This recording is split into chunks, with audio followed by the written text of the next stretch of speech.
host of A&E's What's It Worth, one of the funniest comedians out there. For many, many years, enjoyed this man's work. And, of course, Are You Smarter Than a Fifth Grader was so popular for such a long time. He is none other than Jeff Foxworthy here on The Rich Eisen Show. How are you, Jeff? I'm doing great, brother. How are you? It's been a long time, I think, since we've chatted. How's life? Everything good for you? Everything's good. It's different. It's I've been doing stand-up for 36 years, and I don't think I ever went a week without being on stage, and I haven't been on stage since February. Is that right? Yeah, that's an adjustment, but everybody's healthy. What was your first gig, Jeff? Well, my first, I worked at IBM before I was a comic, and I was the guy in the break room doing impersonations of the boss. That guy at every office, and a bunch of guys I work with entered me in a comedy contest, not an amateur night, a contest for comedians, working comedians. Yeah, and I won the contest, and I had no idea what I was doing, and I was like, I knew 30 seconds into it, I'm like, I'm quitting IBM. My mother was like, are you on dope? What's wrong with you? And 5 years later, I was on Johnny Carson, and the same mother's going, you wasted those years at IBM. What did you do at IBM, Jeff? What did you do? Well, it sounds more impressive than it was. I carried a tool bag. I fixed machines. If you're whatever your power source was, I'd go bring a new one and put it in or whatever. But they would have fired me long ago. I was not on the fast track there. Was anybody else also part of the Great Southeastern Laugh-Off that I just looked up while we were giving that answer? Anybody else that we would know of, or are you the only one to come out of that? That you would know? Yeah. There were some regional people like James Gregory and people like that were really funny. But I might be the only one you know. Okay, very good. And it's clearly all worked out, Jeff. I mean, who's the funniest comedian or comedian you've ever come across that makes you laugh? Who is that person for you? Just naturally funny, Ron White. Ron White could recap his day, and you would be beating the table. When we did the first Blue Collar movie, I think that's the thing, where we're all on stools at the end and telling stories. We were sitting one night at like a Denny's or something. It's like midnight. We're grabbing late breakfast, and Ron started, "Hey, did I ever tell y'all about the time I got thrown out of a bar in New York City?" And by the time he's finished telling this, we're on the floor. I'm like, dude, you've got to tell this on stage. Right. And he's just one of those guys. He could, tell you what he had for breakfast, and you'd be laughing. He's just that funny. So then what was your biggest break that got you on Carson? Just they saw you doing stand-up, and they just put you on The Tonight Show? That was it? Leno was very, very helpful to back in the days when Jay was like the king of the road comics. Right. Jay had seen me work down at the Comedy Magic Club in Hermosa Beach, California, and he went back and told Johnny about me. But I was living in Atlanta. I was just on the road all over the country, and my wife said, "You're never going to know if you can make it in this if we don't go to L.A." And we moved to L.A., and I think we'd been there 2 weeks, and I was doing a set at the Improv, and did the set, and I was walking out to the lobby, and Jim McCauley, the talent director for Carson, followed me out in the lobby, and he said, "How come you haven't been on Carson?" I said, "Because you won't open my tapes. I've been mailing you tapes for 2 years." Right. And I was on, and a couple of weeks later, and I'm like, hell, I'm not any funnier than I was 3 months ago. Why did it take so long? Hey, it's just like that movie Hoosiers, Jeff. It's just you measure the rim to the floor and the front the free throw line to the baseline. It's just the same comedy. It's just a different field house that you're in. It just happens to be the biggest field house in the history of comedy, The Tonight Show with Johnny Carson. Yeah, right. And back then, that was it. And out of everything I've ever done in my career, if you said, what's the highlight, it would be making Johnny laugh and getting called over, to sit sit on the couch there. That was the Mount Everest for a stand-up comedian back then, and it was totally career-changing. I mean, within a week, I was getting offers to headline Vegas because Johnny had called me to the couch. That's it. So, seriously, because he didn't, you know, if you made him laugh, again, I read about this. I'm just such an aficionado. I did stand-up comedy in college for a couple of years, really? Jeff. Yes. And did you like it? I loved it. Nothing like making a room laughing, making a room laugh. And I've also never done anything tougher. Literally has made everything else I've ever done in my career live that much easier. Nothing tougher than reading a room and trying to make people laugh. And I did it, you know, in a student union on the campus at University of Michigan, so it was jammed with all my friends and packed. The toughest thing I ever did was I went on the road a couple weekends and did it in front of 10 people, and I sucked at that, and I just didn't know if I was cut out for it. But nothing is equivalent to that. Nothing. See, I would think what you do, because there's so much prep that goes into what you do now, and it changes every day. I would think that would be tougher. I mean, I look at what you do and go, "Holy hell! How does somebody do that day after day after day?" So. Well, I just for some reason have retention of the most useless facts of all time. I don't know why. Sure. That's just, and it's something that I'm able to do. But just in terms of, again, reading a room, trying to keep fresh material, and then when I do a show like this, if I crack wise, and if my audio executive, as he likes to call it, and my masshole across the way producer doesn't laugh like they are right now, I think it's totally fallen flat. Like if I don't get the immediate reaction, and it's not their job to laugh at my stuff, but if I don't get the immediate reaction, I feel like I have totally crapped out. That's what stand-up comedy's left for me, pretty much. And when it's great, there's nothing better. But when it's bad, there may not be anything worse. So. But being called over, Jeff, by Johnny, you had to be through the moon when that day happened. You know.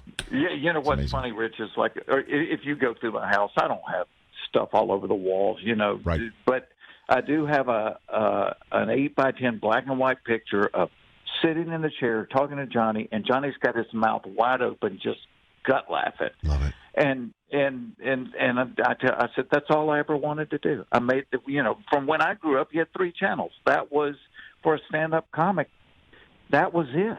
Yep. You know, there was no specials. That was it. And to make that man laugh, I remember going home that night and laying in bed, staring at the ceiling, go, I don't have a plan. That was it. I have no plan. What do I do tomorrow? That's like, thanks, everybody. Thanks for coming. Tip your waitress, and that's the end of the set right there. Night. The career set. Jeff Foxworthy here on the Rich Eisen Show. Do you have any sports memorabilia? Again, you grew up in Atlanta. I don't know if you're an Atlanta sports fan, if you have anybody from childhood that you've held on to, anything like that, Jeff? You know what I actually have, and it's because I'm doing this new show on A&E called What's It Worth, where people collect stuff and all.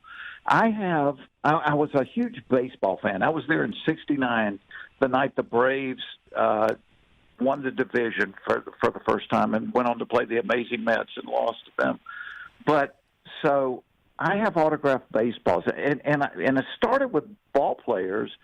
But then it was like, all right, if I'm hosting an award show, I always had baseballs in my backpack. If I did the Tonight Show or Letterman or whatever, I may have the most eclectic autographed baseball collection.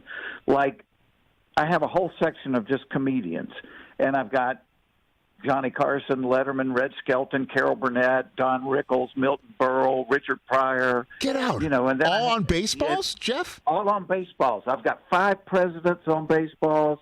I've got Tiger Woods on a baseball. Richard Petty, Dale Earnhardt. Get out of here. It's just very eclectic. Elton John, Bob Seger, All right, so I'll ask you the question of your show, 9 Eastern on A&E. What's it worth, Jeff? Have you figured that out? You know what's funny? So when because I'm filming the show down in my basement, and so one night we're doing it, and one of the appraisers goes, "What's that baseball back on the shelf?" And I got up and walked back there. And one night when the Braves were in the playoffs back in the 90s, I threw out the first pitch. And, you shake hands with the catcher, and they flip you the ball. And the guy said, "Hey, stand over here. They're going to do the national anthem. Then we'll take you back to your seat." So as I'm standing there on the field on the front row, I look over, and President Jimmy Carter is seated right there on the front row. And I'm holding the baseball, and I look over. I said, "Mr. President, would you sign this ball? This is great first pitch, Jimmy Carter." And so I went back and got it on the shelf, and I'm like, and the appraiser starts asking me questions about, well, the ball was worth $3,500. Get out of here. And but to me, see, and I learned during the show, I said, well, there's two values. There's what's it worth to somebody else, yes, and what's it worth to you. Of course. And I'm like, well, no, that was just a cool moment. I wouldn't, I mean, I guess I would if I was starving, but I wouldn't sell it, So, so to me, almost every one of them I got in person, and so it's like a little snapshot of that moment. I hear you, Jeff, but to say that this is personally authenticated by Jeff Foxworthy to get a baseball as a collection of people that you've just named, I know it's priceless to you. It's got to be close to priceless in terms of just reality, right? I mean, that's. I don't imagine there's a lot of Johnny Carson autographed baseballs out there. Like where? I don't know. I don't know. Like maybe if somebody sat behind him at Dodger Stadium and they caught like a liner off the bat of Steve Yeager or something. Right. You know what I mean? Like Steve Yeager. Boy, that's a good one. That's a good one. I'm trying to time it. I'm trying to time it properly. Right? Or Buckner to go, Dodgers, obviously, from back in the day with one of the most famous home runs of all time is Henry Aaron hit. That was Buckner trying to climb the fence to bring the famed Henry Aaron baseball back at the old Atlanta Fulton County Stadium. And who gave up remember who gave it up? Al Dowling of the Dodgers. There you go. Oh, yeah. Yeah.